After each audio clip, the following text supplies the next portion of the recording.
میرے انتہائی محترم مسلمان بھائیوں، اللہ رب العزت نے مسلمانوں کو بہت سے ایسے مواقع دیے ہیں کہ وہ مسلمان کی تربیت اور اصلاح کے لیے کافی ہے۔ چونکہ آج تو جمعۃ المبارک ہے اور جمعے کے دن بالخصوص مسلمانوں کو نبی پاک صلی اللہ علیہ وسلم کے دور سے لے کر آج تک معمول یہ ہے کہ مسلمانوں کو دین کے بارے میں کچھ معلومات دیں۔ نبی پاک صلی اللہ علیہ وسلم کے دور میں ابتدائی زمانے میں خطبے سے بعد جب نبی پاک صلی اللہ علیہ وسلم نماز سے فارغ ہو کر اس کے بعد خطبہ دے رہا تھا، لیکن ابتدائی حالات تھے صحابہ کرام کے زمانے میں، تو صحابہ کرام کے کچھ لوگ تجارت کی بنیاد پر دوسرے علاقے کو گئے تھے۔ جب واپس مدینہ پاک کو پہنچ گیا تو اس وقت کے معمول کے موافق صحابہ کرام کو پتہ چل گیا کہ ہمارے وہ قافلہ جو تجارت کی بنیاد پر دوسرے علاقے گئے تھے اور وہ واپس پہنچ گیا، تو صحابہ کرام نے سوچا کہ اللہ تعالیٰ کی طرف سے چونکہ ہم پر نماز فرض تھی اور وہ ہم نے پڑھ لیا، لہٰذا وہاں ہم سب سے پہلے پہنچنا ہے کہ تجارت کے مال ہم وصول کریں۔ تو بعد میں نبی پاک صلی اللہ علیہ وسلم نے اس کو فرمایا کہ جمعے کے دن سب سے اہم چیز اور اہمیت والے وہ خطبہ دینا ہے اور خطبہ پڑھنا ہے کہ اسلام مسلمانوں کو اسلام کے بارے میں معلومات حاصل کرے اور نبی پاک صلی اللہ علیہ وسلم کا لایا ہوا دین وہ مسلمانوں کو پہنچ جائے۔ لہٰذا نبی پاک صلی اللہ علیہ وسلم نے تبدیل کیا وہ ترتیب جو پہلے تھے، پہلا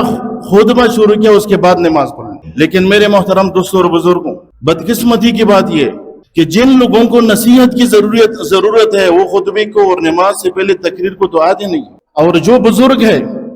ان کے تو پہلے سے معمول ہے کہ ہر میدان میں دین کے بارے میں وہ سب سے پہلے آتے ہیں۔ اور دوسری بات، کل سے میں یہ سوچتا ہوں کہ کس موضوع زیر بحث لے کے آؤں، کیونکہ ہمارے معاشرے میں جو ہمارا نوجوان طبقہ ہے وہ اللہ کے دین سے اتنے جلتی باغی بن جاتے ہیں کہ بالکل دین کی طرف ان کا توجہ ہی نہیں ہے۔ اگر راستوں میں دیکھا جائے تو ہمارے نوجوان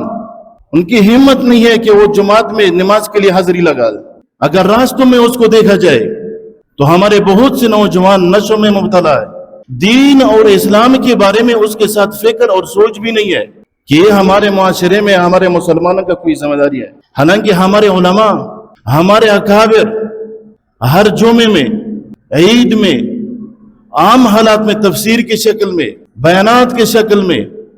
تبلیغ والے حضرات دین کے بارے میں ہم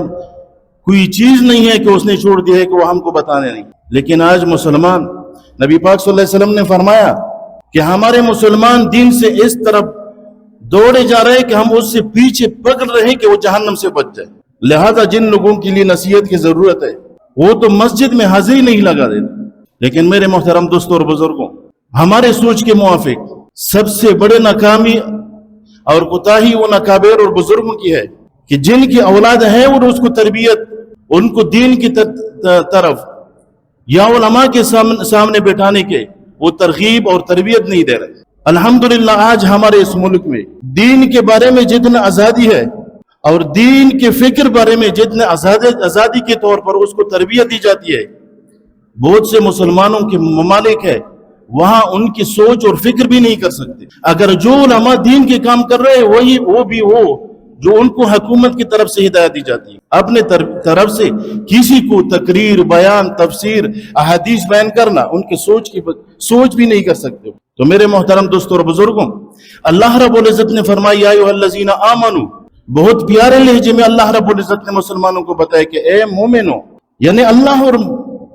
اور اس کی اپنے بندے مسلمانوں کے درمیان ایک ایمانی رشتہ ہے، اور پیارے نام سے اس کو پکارا یا ایھا الذین آمنو، اے مومنو قوا انفسکم۔ سب سے پہلی بات اپنے بارے میں سوچنا ہے، کیونکہ انسان اپنے نفس پر مکلف ہے کہ وہ اپنے نفس کو جہنم کی آگ سے آزاد کرے۔ تو سوچ کرنا ہے کہ جو امور جو مسلمان کو جہنم کی طرف لے کے جاتے ہیں، کیا ہم نے یہ فکر کیا ہے کہ ہم جہنم سے ان اعمال کے ذریعے جو ہم کر رہے وہ جہنم سے اس کے ذریعے ہم بچ جائیں؟ جو اللہ کی طرف سے جو امور ہے، اوامر ہے، ان پر اتنا عمل ہم نے کیا ہے کہ ہم اس کے ذریعے جہنم سے بچ جائیں؟ کبھی یہ سوچ ہے؟ یا ہماری زندگی میں ہم سے وہ اعمال صادر ہوتے جو بذریعہ جہنم ہے؟ جو بھی چیز ہے دنیا میں جو بھی ہم کر رہے، ہم سوچتے ہیں کہ اگر بذات خود ہم کو اس کے بارے میں معلومات نہیں ہے، اس کے بارے میں ہمارے ساتھ علم نہیں ہے، کبھی کسی عالم کے سامنے ہم بیٹھ کر اسے پوچھیں کہ مولانا صاحب ہمارا شادی ہے، اگر اس میں وہی کام وہ کام کرے کہ جس کی شیطان راضی ہو جائے گا، یہ جہنم کا ذریعہ ہے، جنت کا ذریعہ ہے، یا وہ کام کرنا ہے جو اللہ تعالیٰ کا حکم، نبی پاک صلی اللہ علیہ وسلم کا طریقہ ہے، جو جنت کی طرف لے جانے والا طریقہ ہے، کیا کبھی ہم نے اس کے بارے میں سوچا ہے یا کسی سے پوچھا ہے؟ تو ہمارے ساتھ اپنے نفس کا فکر نہیں ہے کہ ہم خود جہنم کی طرف جا رہے ہیں، تو اپنے اولاد اور ان کی تربیت کے بارے میں اس پر ہم کیا کہیں؟ لہذا سب سے پہلے اللہ تعالیٰ فرماتے ہیں کہ قُوا أَنفُسَكُمْ، اپنے نفس کو بچاؤ، وَأَهْلِيكُمْ، اس کے بعد اپنے اہل کو وہ جہنم کی آگ سے اس کو بچانے کی کوشش کر رہے ہیں۔ لیکن جہنم سے بچانے کی کوشش ہی نہیں ہے کہ ہم سوچتے ہیں کہ ہم اپنے بارے میں سوچتے ہیں کہ چلو ہم تو جوان ہیں، یہاں ہماری زندگی کا کچھ حصہ باقی ہے، بعد میں کوشش کروں گا کہ ہم جہنم سے بچ جائے، ایسے عمل ہم کریں گے کہ جس عمل کے ذریعے سے ہم جہنم سے بچ جائیں گے، کیونکہ موت کی کوئی اس کا ٹائم ہے نہیں، اس کا کوئی وقت مقرر نہیں ہے کہ ہم اپنی زندگی میں وہ ہم کو یہ گارنٹی مل جائے کہ ہم تقریباً مہینہ 2 مہینہ سال ہم زندہ ہوتے ہیں۔ ان الموت الذین تفرون منہ فانہ ملاقیکم، یہ موت انسان کو اس کے سوچ اور فکر سے بلتر ہو کر اس کو یہ اختیار نہیں دیتا ہے کہ ہم مہینہ 2 مہینہ زندہ ہوتے ہیں، بلکہ اچانک آتے ہیں۔ اگر ہم جتنی بھی کوشش کریں کہ ہم موت سے بھاگ جائے، اس سے بھاگ جائے دوسرے علاقے کی یا دور چلے جائے، نہیں، موت تو آنی ہے۔ لہٰذا اپنے نفس کے بارے میں، اس کے بعد وَأَهْلِيكُمْ، اپنے اہل عیال کو اس کے بارے میں یہ سوچنا ہے کہ ہم اس کو جہنم کے آگ سے ہم کیسے اس کو بچائیں۔ لیکن ہم الٹے چلتے ہیں کہ چلو آج ہمارا بچہ ہے، بھائی ہے، بھتیجا ہے، چھوڑ کے آگ تو ابھی تو بچہ ہے۔ حالانکہ نبی پاک صلی اللہ علیہ وسلم کا حکم ہے کہ مرو اولادکم، اپنے بچوں کو جب وہ 7-8 سال کے ہوتے تو اس وقت اس کو امر کرو کہ نماز کی طرف آ جاؤ، اس کو بھی امر کرنا ہے 8 سال کی عمر میں۔ جب 10 سال سے اوپر ہو جائے گا تو اس کو تنبیہ کی بنیاد پر مارنا ہے کہ نماز کے لیے نیک اعمال کی طرف آ جاؤ، اور اس کو مارنا ہے۔ اگر ہم یہ سوچیں کہ چلو آج تو بچہ ہے، کل اس کو تو میں نصیحت کروں گا، مسجد کی طرف لے کے آؤں، مدرسے کو لے کے جاؤں گا، عالم اور حافظ کے سامنے بیٹھاؤں گا، یا ابھی جوان ہے، اس کا تعلیم کا زمانہ ہے، چھوڑو اس کو تھوڑا اختیار دے دو، نہیں۔ اگر آج اس کی تربیت کے بارے میں آپ نے نہیں سوچا، کل یہ آپ کے لیے وبال بن جائے گی۔ علماء سے پوچھو کہ کتنے لوگ اس کے سامنے آتے ہیں کہ ہمارا بچہ نشہ کر رہا ہے، نماز نہیں پڑھ رہے، ماں باپ کو مار رہا ہے، یہ ان کی غلطی نہیں ہے، یہ ان کی قصور نہیں ہے، یہ ان ماں باپ اور ان بزرگوں کی غلطی ہے جو اپنے اولاد کی تربیت نہیں کر رہے۔ اگر خود تربیت نہیں کر سکتے ہو تو الحمدللہ علماء ہے۔ کبھی آپ نے سوچا کہ ہمارے علماء 24 گھنٹے آپ کی خدمت دین کے بارے میں، جتنے بھی امور ان سے جتنے بھی دین اور علم اور معلومات کے بارے میں آپ ان سے پوچھ سکتے ہو تو اس پر خوش ہوتے ہیں۔ نبی پاک صلی اللہ علیہ وسلم نے ایک بار صحابہ اکرام کو فرمایا وَكَيْفَ بِكُمْ، یہ کیسا زمانہ ہوتے ہیں، اِذَا فَسَقَ أَبْنَاؤُكُمْ وَتَغَتْ بَنَاتُكُمْ، وہ بھی ایک وقت ہوتا ہے کہ جو ہمارے امت کے نوجوان فاسق ہو جائے اور ہمارے امت کی عورتیں وہ نافرمان اور باغی ہو جائے۔ تو صحابہ کرام رضوان اللہ تعالیٰ عنہ مجمعین نے نبی پاک صلی اللہ علیہ وسلم نے پوچھا کہ کیسا ایسا زمانہ بھی آئے گا کہ ہمارے نوجوان طبقہ وہ فاسق اور فاجر ہو جائے، کیونکہ وہ تو بہت صاف اور ستھرے ماحول اور دل اور دین کے بارے میں ان کا یہ سوچ بھی نہیں ہوتا تھا کہ دین کے بارے میں ہمارے نوجوان وہ فاسق اور فاجر ہوتے اور دین سے باغی ہو جاتے۔ تو نبی کریم صلی اللہ علیہ وسلم نے فرمایا وَأَشَدُّ مِنْ ذَلِكَ، یہ آپ کی جتنا سوچ ہے اس سے بھی زیادہ ہوتا ہے۔ اِذَا تَرَكَ أَمْرًا بِالْمَعْرُوفِ وَالنَّهْيِ عَنِ الْمُنْكَرِ، تو نبی کریم صلی اللہ علیہ وسلم نے فرمایا وَكَيْفَ بِكُمْ، پھر بھی کیسا ہوگا اِذَا تَرَكَ أَمْرًا بِالْمَعْرُوفِ وَالنَّهْيِ عَنِ الْمُنْكَرِ، کہ جب اس زمانے میں لوگ امر بالمعروف والنہی عن المنکر کو چھوڑ دیں۔ آج جو عمل بالمعروف والنہی عن المنکر کا جو دائرہ ہم نے ایک چھوٹا سا بنایا ہے، ہمارا یہ سوچ ہے کہ چلو ہم 4 مہینے 6 اور سال لگائیں گے، اس کے بعد اپنے محلے کا گشت کریں گے اور اسی کے ساتھ شب جمعے کے ساتھ جوڑیں گے، بس یہی تو امر بالمعروف ہے۔ خدا کی قسم ہمارے بزرگ جو اپنے بارے میں سوچتے ہیں کہ ہم بہت بڑے دیندار ہیں، ان کے بچے نماز نہیں پڑھ رہے، ان کے بھائی نماز نہیں پڑھ رہے، اس کے ساتھ یہ سوچ اور فکر بھی نہیں ہے کہ ہمارا بچہ نماز کو نہیں پڑھ رہے، اور یہ سوچتے کہ چلو میں اللہ والوں کے ساتھ جڑا ہوا ہے۔ یہ جہنم سے آزادی کا ذریعہ نہیں ہے۔ اس کو نصیحت کرو، ہاتھ سے پکڑ لو، علماء کے سامنے بیٹھاؤ، مسجد میں لے کے آؤ،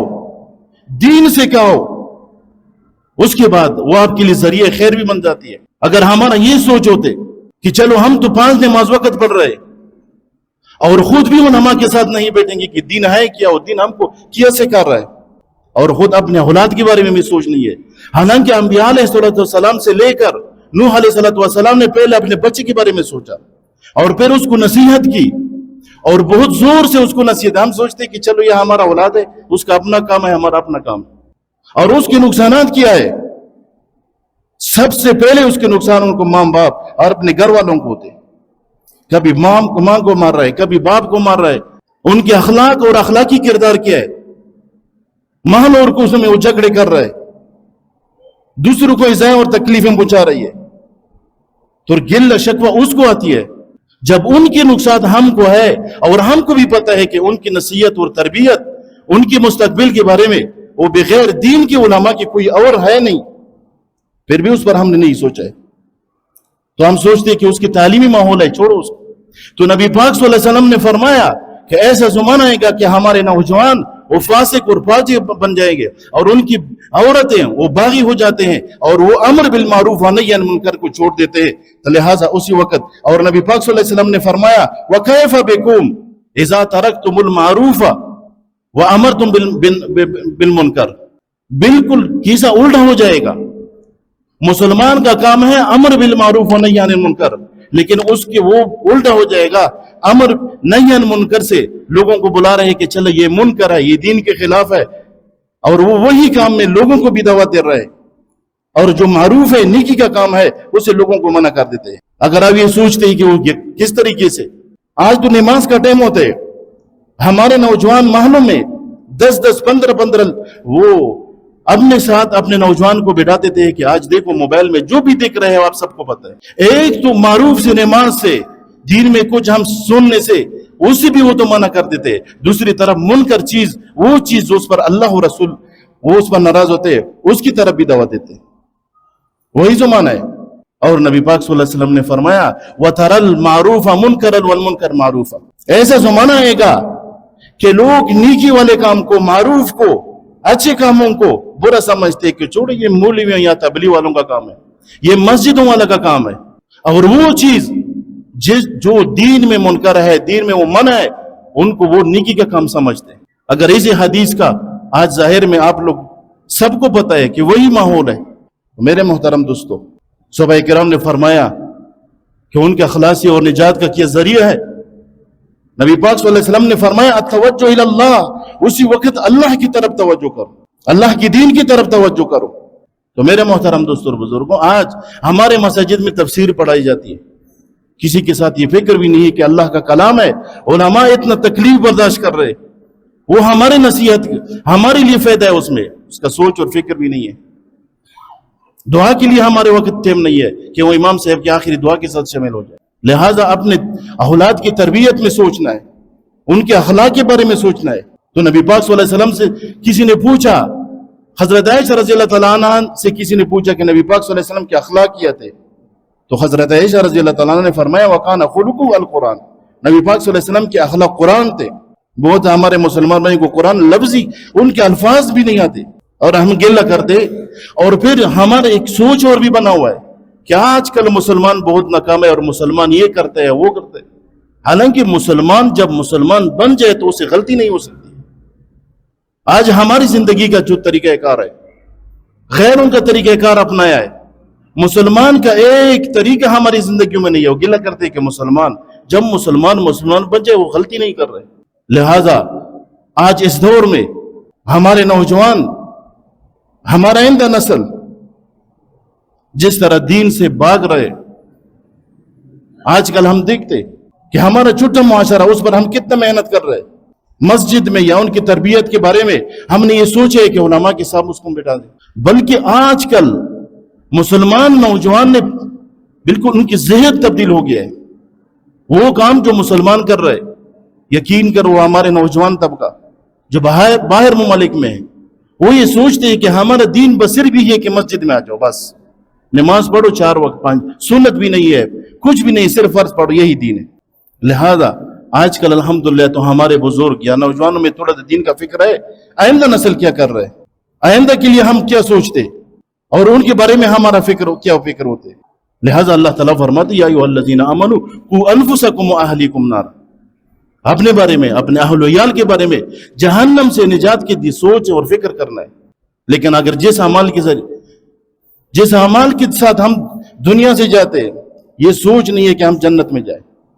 کوئی عمل ہے نہیں ہمارے پاس، اللہ کا رحم بہت بڑا ہے، لیکن جو اعمال ہے ہمارے، جو اخلاق ہے ہمارے، وہ تو جنت والے نہیں ہیں۔ اور ہر مسلمان بندے کا جو اخلاق ہے وہ اپنے اندر کی جتنے بھی اس کے اندر کی یا تو قباحت ہے، اگر کوئی مسلمان بندہ بد اخلاق ہے وہ اس کا اظہار کر رہے ہیں۔ لہٰذا ہر موقع پر ہم اپنے بچے اور آئندہ نسل و نوجوان کو دین کے بارے میں سوچنا ہے، ان کو تربیت دینا ہے۔ اگر خود ہم نہیں سمجھتے، ان کے بارے میں ہمارے پاس کوئی طریقہ کار نہیں ہے کہ اس کو ہم اخلاق سکھائیں یا دین سکھائیں، تو کم از کم علماء کے پاس تو لے کے آؤ۔ ہمارے علماء کتنے محنت کر رہے ہیں، مدارس اس نے کھول لیا ہے، ان کی تربیت کے بارے میں مساجد کھولے ہیں، اور ان کی سہولتوں کے لیے کتنے سوچتے ہیں کہ ہمارے بچوں کو، نوجوان کو سہولت ہو اور دین بہت سہولت کے ساتھ سیکھے۔ لیکن اس کے باوجود ہمارے ساتھ یہ سوچ نہیں ہے کہ کل یہ بچہ، یہ نوجوان ہمارے جنت کے بجائے جہنم کا ذریعہ بن جاتا۔ لہٰذا نبی پاک صلی اللہ علیہ وسلم نے فرمایا،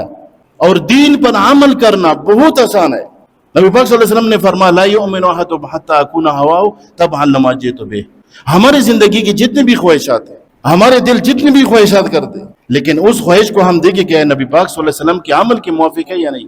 ان کے طریقہ کار اس میں ہے یا نہیں ہے۔ یہ ہم اپنے نسل کو آئندہ کے لیے ایک ذمہ دار بنانا ہے، تو اس کی زندگی میں نبی پاک صلی اللہ علیہ وسلم کے اعمال شریک ہے یا نہیں ہے۔ حالانکہ نبی پاک صلی اللہ علیہ وسلم نے ہر طریقہ سکھایا ہے۔ نبی پاک صلی اللہ علیہ وسلم کی دو نواسے، حسن رضی اللہ عنہ، ایک دن کچھ مال آیا اس کے پاس، تو اس نے اس سے کچھ چیز اٹھائی، تو نبی پاک صلی اللہ علیہ وسلم وہ تو کھا لیا، تو نبی پاک صلی اللہ علیہ وسلم نے اس کو کہا کہ الٹی کرو، پتہ نہیں ابھی تک ہم کو پتہ نہیں کہ صدقے کا مال یا ہدیہ ہے۔ یہ تربیت تھی۔ آج ہمارے بچے اور نوجوان نسل حرام میں مبتلا ہے، صبح سے لے کر رات دیر تک اس کے بارے میں یہ معلومات نہیں ہے کہ وہ کہاں چلا گیا ہے، کیا کر رہی ہے، کس کے ساتھ وہ بیٹھیں گے، اور ان کا تعلق کس کے ساتھ ہے۔ صحبت صالح کو نت صالح تورا، صحبت طالح کو نت طالح۔ اگر ہم دیندار لوگوں کے ساتھ ہمارا تعلق ہو، اس کے ساتھ اٹھنا بیٹھنا ہو، تو ہماری زندگی میں دین آئے گی اور دیندار بن جائے گی۔ اگر ہماری زندگی کوئی نافرمان اور گمراہ لوگوں کے ساتھ ہوتے ہیں، تو اسے یہ توقع رکھنا کہ یہ ہمارے لیے نجات کا ذریعہ بن جائے گا، تو یہ اور یقین کرو ہمارے اس محلے کا اللہ تعالیٰ کا بہت بڑا فضل و کرم ہے، کتنے محنت سے ان بچوں کے بارے میں کتنا زبردست سوچ رہے۔ ہر وقت ہمارے مسجد کے عملے، مولانا صاحب، بوکاری صاحب، ہر وقت ان بچوں کے بارے میں اس کے ساتھ یہ سوچیں کہ مدرسے میں کس طریقے سے ان کو سہولت پہنچائے، لیکن وہ آئندہ کے لیے مستقبل کا ایک خیر بن جائے۔ لہذا ہمارے نوجوان طبقے اور ان کے مستقبل میں ہمارے بہت بڑی کوتاہی ہے، اور یقین کرو اگر یہی سوچ اور اسی اعمال کے ذریعے سے ہماری زندگی گزر جاتی ہے، تو چند سالوں کے بعد یہ نہ سوچو کہ ہماری مسجد میں کوئی نمازی ہوتے یا نہیں۔ لہٰذا ہر ماں باپ کو، اپنے بزرگ کو چاہیے کہ ہم نے بچوں کو بزور پکڑ کر اس کو دین کی طرف لے کے جائیں، جس طرح نبی پاک صلی اللہ علیہ وسلم نے فرمایا کہ زمانہ آئے گا کہ ہمارے نوجوان فاسق ہو جاتے ہیں۔ آج ہم سوچتے نہیں کہ یہ نوجوان ہمارا مسلمان ہے، اگر غیر مسلم کے درمیان اگر اس کو دیکھا جائے تو پتہ ہی نہیں چلتا کہ یہ مسلمان ہے، کیونکہ ظاہری شکل، باطنی اعمال، یہ سب ہمارا اپنا ہے نہیں، دوسروں کا ہے۔ لہذا سب سے بڑی دینداری ہے، ہم یہ نہ سوچیں کہ دوسرا امریکہ، یورپ میں ادھر ہمارے لوگوں کو ہم نصیحت کرے وہ دیندار بن جائے۔ اپنے گھر کو دیکھنا چاہیے، اپنے محلے اور اپنے مسجد میں دیکھا جائے، اپنے نوجوان کے بارے میں نہیں سوچنا ہے۔ اللہ تعالیٰ اسی کے بارے میں آپ سے پوچھتے ہیں، اور اسی کے ذریعے اگر ہم اپنے نوجوان کی تربیت صحیح طریقے سے کریں تو میرے محترم دوستوں بزرگوں، نبی پاک صلی اللہ علیہ وسلم نے فرمایا خیر الناس من ينفع الناس، یہ ہم امت کے لیے ایک خیر کا ذریعہ بن جائے، اور جو امت کے لیے خیر کا ذریعہ نبی پاک صلی اللہ علیہ وسلم نے فرمایا کہ سب سے بہتر یہی ہے، پھر یہی ہمارا مستقبل ہے، اور یہی نوجوان پھر تو ہمارے آئندہ نسل کی ذمہ دار ہے۔ لیکن اگر ہم اس کو کم از کم دیندار تو بنا دیا جائے، اس کو نصیحت تو کرے۔ یقین کر ہمارے بزرگ ہمارے ہاں محلوں میں اس نوجوان سے تنگ ہے، ان کے اعمال و کرتوت سے تنگ ہے۔ ہر آدمی یہ سوچتے ہیں کہ ہمارے نوجوان بد اخلاق، بد کردار، پتہ نہیں کتنے نقصانات اور کتنا قیس میں مبتلا ہے۔ لیکن غلطی ہمارا اپنی ہے کہ ہم اپنے اولاد کے بارے میں نہیں سوچتے، اپنے گھر کے بارے میں نہیں سوچتے، ان کی دین اور دینی تربیت کے بارے میں نہیں سوچتے، لہٰذا گلہ کسی دوسرے سے نہیں کر رہے، اپنے آپ سے کر رہے ہیں۔ اللہ تعالی ہم سب کو اس پر عمل کرنے کی توفیق عطا فرمائے۔ وآخر دعوانا الحمدللہ رب العالمین۔